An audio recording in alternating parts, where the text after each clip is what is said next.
Oui. Mais vous savez, lorsqu'on lit des journaux dans les toilettes, qu'est-ce que ça fait? On peut lire sans problème, mais il ne faut pas parler. Il ne faut pas parler. Il ne faut pas parler dans les toilettes. Il ne faut pas parler pendant les ablutions, parce que les ablutions sont des adorations silencieuses. Il ne faut pas parler. Dire Bismillah au début et lire Ashhadu an la ilaha illallah à la fin, mais pendant les ablutions, il faut faire les ablutions en silence. Ce sont des adorations silencieuses. Sauf en cas d'obligation, de temps en temps, c'est pas grave. Comme quand on dit salam alaikum par exemple. On peut dire wa alaykoum salam. Les invocations qu'on doit dire pendant qu'on fait les ablutions. Oui, oui. On peut les Bismillah. Bismillah. Allahumma barik. Bismillah. اللهم اغفر لي ذنوبي ووسع لي في داري وبارك لي في رزقي. بسم الله اللهم اغفر لي ذنوبي ووسع لي في داري وبارك لي في رزقي. Et commencer à faire les ablutions. À la fin, on dit Ashhadu an la ilaha illallah wa ashhadu anna Muhammadan rasulullah. Allahumma ij'alni min at-tawwabin waj'alni min al-mutatahhirin.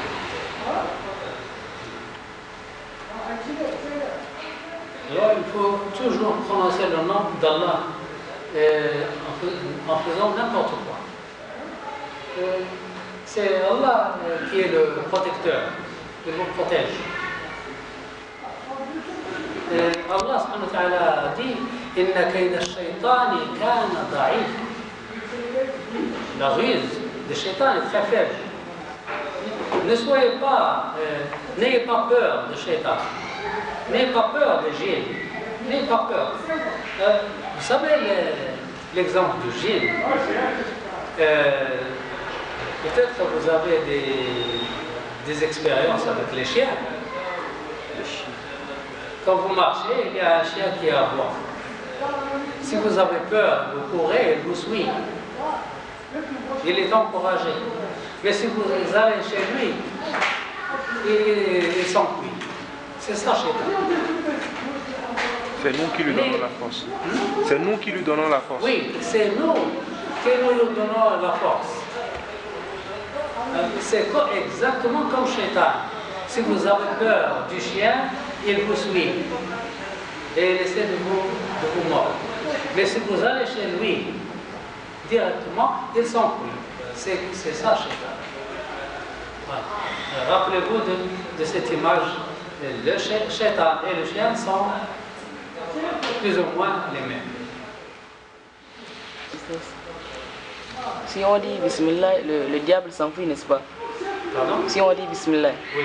Mais pour combien de temps? Lorsqu'on dit A'udhu billah, wa imma yanza'annaka min ash-shaytani nazghun fasta'id billah. Dis A'udhu billah min ash-shaytani rajim.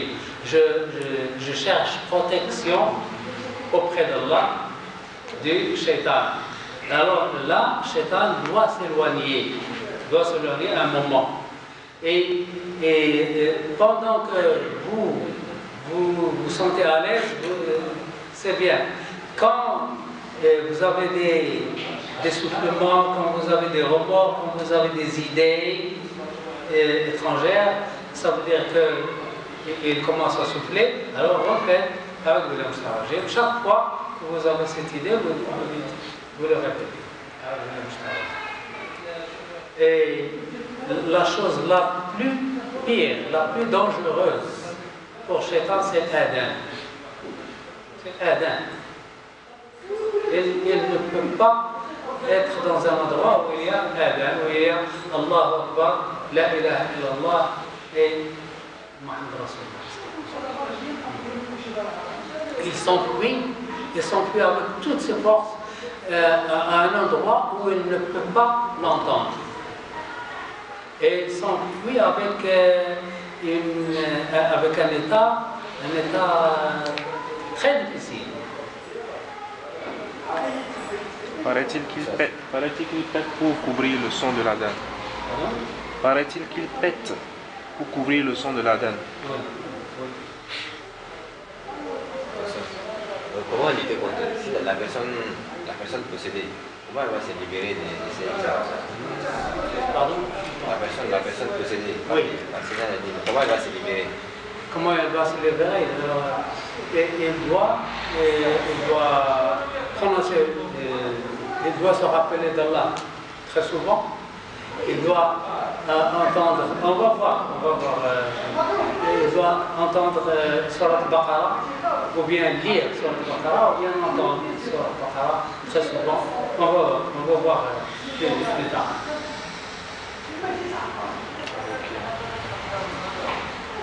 Et le sujet aime s'enfermer dans les toilettes pendant un long moment.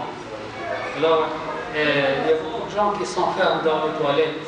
Ils ne le savent pas. Ils ne savent pas qu'ils s'enferment malgré eux. Ils sont inconscients.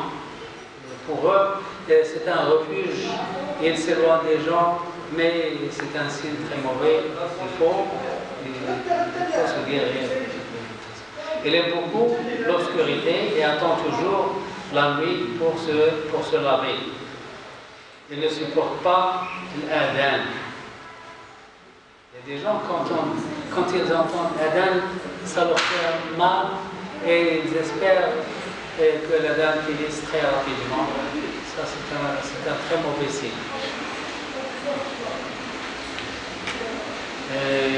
Des douleurs constantes au niveau des reins et des articulations.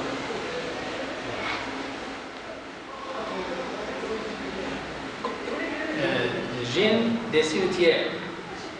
Djinns macabres. Ils habitent les cimetières et sont extrêmement dangereux. Ils ont pour cible ceux qui crient et parlent à haute voix et jettent des pierres au cimetière. Ils aiment s'asseoir sur les tombes. Et le prophète sallallahu alayhi wa sallam a dit vaut mieux être percé par un clou que s'asseoir sur la tombe. Il ne faut pas s'asseoir sur la tombe. Le prophète sallallahu alayhi wa sallam a beaucoup insisté sur ne pas s'asseoir sur la tombe. De telles attitudes déclenchent leur colère et ils finissent par se venger. Cette vengeance peut continuer jusqu'à la dernière descendance du sujet possédé. Alors, la personne est touchée et cette touche continue même aux enfants et petits-enfants. De leur présence. Le sujet reloque énormément à la présence du djinn. Elle a un accès de fièvre intense que seul le Coran